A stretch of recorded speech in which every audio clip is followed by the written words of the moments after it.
السلام علیکم ورحمۃ اللہ وبرکاتہ۔ زکوٰۃ کیسے ادا کریں؟ سب سے پہلے یاد رکھیں آپ، زکوٰۃ کے 3 فائدے ہیں۔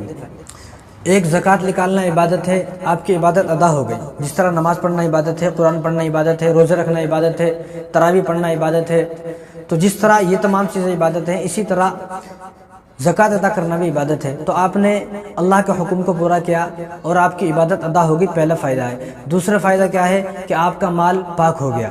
خذ من اموالہم صدقۃ تطہرہم، یہ اللہ تبارک و تعالیٰ نے فرمایا کہ آپ کا مال پاک ہو گیا۔ تیسرا فائدہ کیا ہے کہ غریب کی مدد ہو گئی۔ یہ 3 فائدے ہیں زکوٰۃ کے۔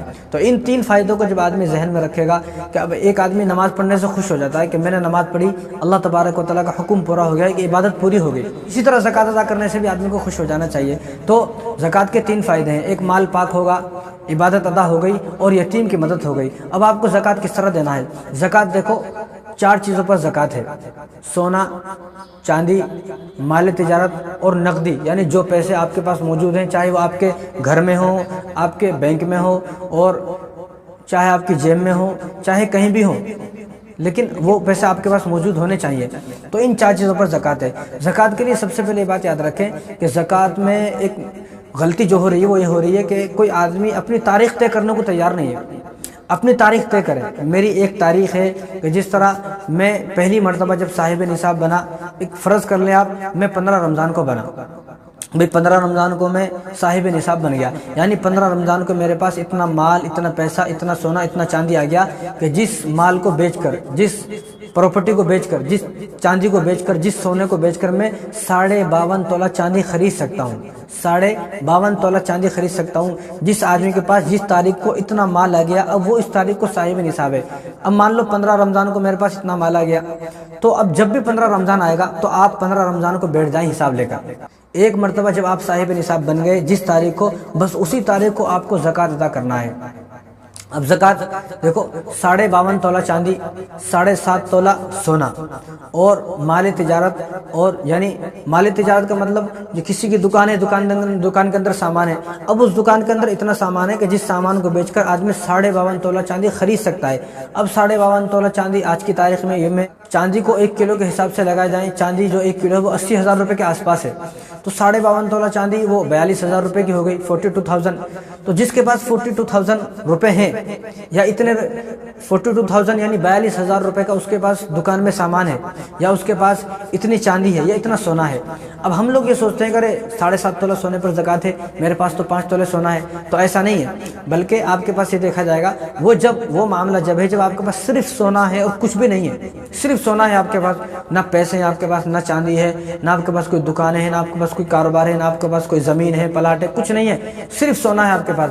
جب آپ کو یہ دیکھا جائے گا کہ جب تک آپ کے پاس 7.5 تولہ سونا نہیں ہوگا، آپ کے اوپر زکوٰۃ نہیں ہے، لیکن آپ کے پاس تھوڑا سونا ہے، تھوڑی چاندی ہے، تھوڑے پیسے ہیں، اور آپ کے دکان کے اندر تھوڑا سامان ہے، دکان نہیں ہے تو آپ کے پاس کوئی پلاٹ ہے، تو اب آپ کے سونے کو نہیں دیکھا جائے گا، اب یہ دیکھا جائے گا کہ جو آپ کے پاس جو چیزیں، ان تمام چیزوں کی مقدار کو جمع کیا جائے گا۔ اگر یہ تمام چیزیں اتنی مقدار کو پہنچتی ہیں کہ جس سے آدمی 52.5 تولہ چاندی خرید سکتا ہے، یعنی 42,000 روپے آپ کے اوپر ہو گئے، آپ کے پاس ہو گئے، تو 42,000 روپے کی آپ کو زکوٰۃ ادا کرنا ہے۔ یعنی آپ کی دکان ہے، دکان کے اندر 42,000 کا سامان ہے، آپ کے پاس کوئی زمین ہے، اب وہ زمین آپ نے بیچنے کے واسطے خریدی ہے۔ ایک زمین آپ رہ رہے ہو، استعمالی کسی چیز پر بھی زکوٰۃ نہیں ہے، استعمالی گاڑی پر زکوٰۃ نہیں ہے، استعمالی بلڈنگ پر زکوٰۃ نہیں ہے، کار پر زکوٰۃ نہیں ہے، بائک پر زکوٰۃ نہیں ہے، استعمالی جو چیزیں ہیں، استعمال کی جو چیزیں ان پر زکوٰۃ نہیں ہے، لیکن جو چیزیں جو پلاٹ آپ نے بیچنے کے واسطے خریدی، اب اس پلاٹ پر زکوٰۃ ہے۔ اب یہ پلاٹ سمجھو آپ نے بیچنے کے واسطے خریدی، اب آپ کی یہ پلاٹ 4 لاکھ روپے کی ہے، تو 4 لاکھ پر آپ 10,000 روپے ادا کرو گے، کیونکہ آپ نے بیچنے کے واسطے خریدی ہے۔ اگر آپ نے رہنے کے واسطے خریدی ہے، میں اس پر رہوں گا، تو آپ پر زکوٰۃ نہیں ہے۔ اگر آپ نے بیچنے کے واسطے خریدی تو آپ پر زکوٰۃ ہو جائے گی۔ اس طرح جو سونا چاندی ہے، چاہے وہ سونا چاندی استعمال میں ہے یا نہ ہے، وہ ہماری خواتین یہ سوچتی ہیں عورتیں کہ میں تو سونا چاندی پہنتی نہیں ہوں، میرا تو جو ہے الماری میں رکھا ہوا ہے، گھر میں رکھا ہوا ہے، میں نے کسی کو دیا ہوا ہے، چھوٹی بہن کو، بڑی بہن کو، خالہ کو، مامی کو، پھوپھی کو دیا ہوا ہے، اس کو یہ بات نہیں دیکھی جائیں گی۔ وہ آپ کا ہے، آپ چاہے اس کو پہنو یا نہ پہنو وہ آپ کا ہی ہے، آپ نے اگر دے دیا کوئی، وہ آپ نے ہمیشہ کے لیے نہیں دے دیا۔ آپ نے اپنی بہن کو یا کسی کو بھی اپنا سونا چاندی دیا ہے تو وہ ہمیشہ کے لیے نہیں دیا بلکہ استعمال کے لیے دیا ہے، تو آپ اس کو استعمال کریں یا نہ کریں، اس کو پہنیں یا نہ پہنیں۔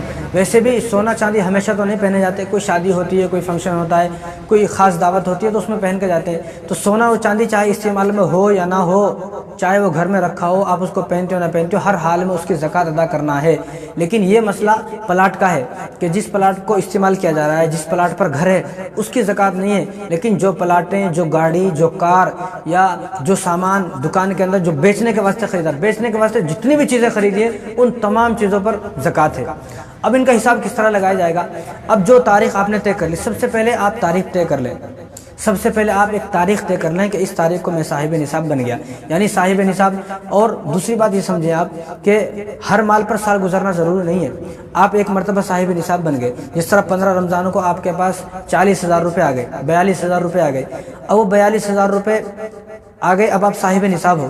جب دوسرے رمضان ایک سال کے بعد جب 15 رمضان آئے گا تو اب اس 15 رمضان کو جتنا آپ کے پاس مال ہے ان تمام مال پر زکوٰۃ ہے۔ ہر مال پر سال گزرنا ضروری نہیں ہے، بس ایک مرتبہ آپ کے مال پر سال گزر گیا، آپ صاحب نصاب بن گئے۔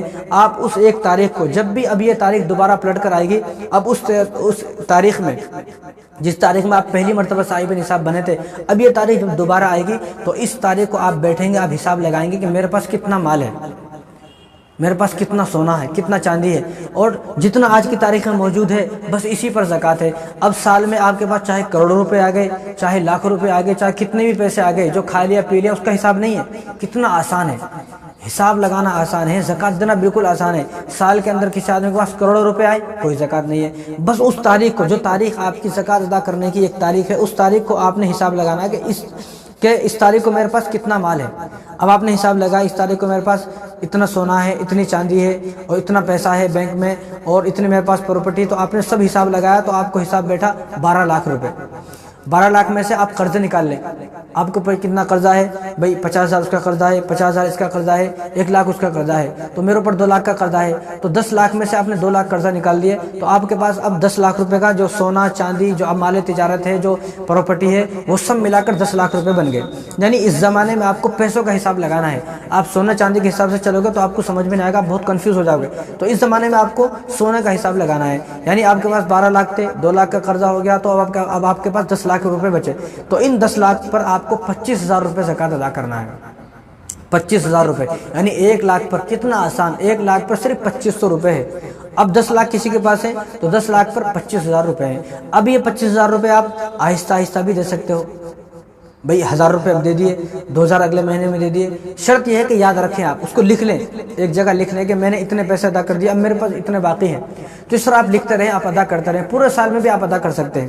پورے سال میں آپ دینا چاہیں ایک دم دے سکتے ہیں، آدھے بعد میں بھی دے سکتے ہیں، تھوڑے تھوڑے بھی دے سکتے ہیں۔ یعنی اس رمضان میں آپ کی 25,000 روپے زکوٰۃ ہے یا 10,000 روپے زکوٰۃ ہے، تو آپ آہستہ آہستہ آہستہ آہستہ اگلے رمضان تک بھی اس کو دے سکتے ہیں۔ یعنی دین کتنا آسان ہے، ایسا نہیں ہے کہ آپ کو سب ابھی دینا ہے، ایسا نہیں ہے، آپ جب چاہے دے سکتے ہیں۔ کس کس کو دینا ہے وہ آپ کو میں اگلی ویڈیو میں بتاؤں گا۔ دوسری بات، چند مسئلے سمجھ لیں۔ جو پیسے آپ نے حج کے لیے رکھے ہوئے ہیں، حج کے لیے، یعنی 5 لاکھ روپے کسی آدمی نے حج کے لیے رکھے ہوئے ہیں، اب ان پیسوں کو 1 سال ہو گیا، یعنی جو اس کی تاریخ تھی صاحب نصاب کی وہ تاریخ آ گئی، تو اب ان پیسوں پر زکوٰۃ ہے۔ حج کے لیے جو رقم رکھی ہوئی ہے اس پر بھی زکوٰۃ ہے۔ شادی کے لیے، یعنی لڑکیوں کی شادی کے لیے کوئی زیور رکھا ہوا ہے، پیسے رکھے ہوئے ہیں، تو اس پر اور ان پیسوں پر بھی زکوٰۃ ہے۔ یہ نہ سوچے کہ یہ تو لڑکی کے واسطے ہیں، بھئی لڑکی کے واسطے ہیں لیکن آپ کے پاس ہیں، جب تک آپ کے پاس رہیں گے تو آپ کو زکوٰۃ ادا کرنا ہے۔ جب اب شادی ہو جائے گی وہ جانے آپ، اب ان کو ادا کرنا ہے، لیکن جب تک یہ زیور اور یہ پیسہ آپ کے پاس رہے گا شادی کے لیے، جو آپ نے اپنی لڑکی کے لیے شادی کے لیے رکھا ہوا ہے، جتنا بھی پیسہ ہے، جتنا بھی زیور ہے، جب تک اس کی شادی نہیں ہوگی اور جب تک یہ مال اس کو نہیں دیا جائے گا، جب تک آپ کو ہر سال اس کی زکوٰۃ ادا کرنا ہے۔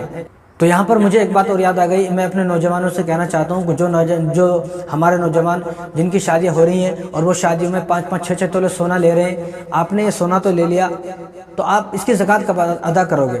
تو سونا لینے کا شوق تو سب کو ہے، چاندی لینے کا شوق سب کو ہے، بھر بھر کے جہیز لینے کا شوق سب کو ہے، جو کہ ناجائز حرام ہے، اسلام میں جائز ہے ہی نہیں، لیکن میں کہتا ہوں کہ اس کی آپ زکوٰۃ کب ادا کرو گے؟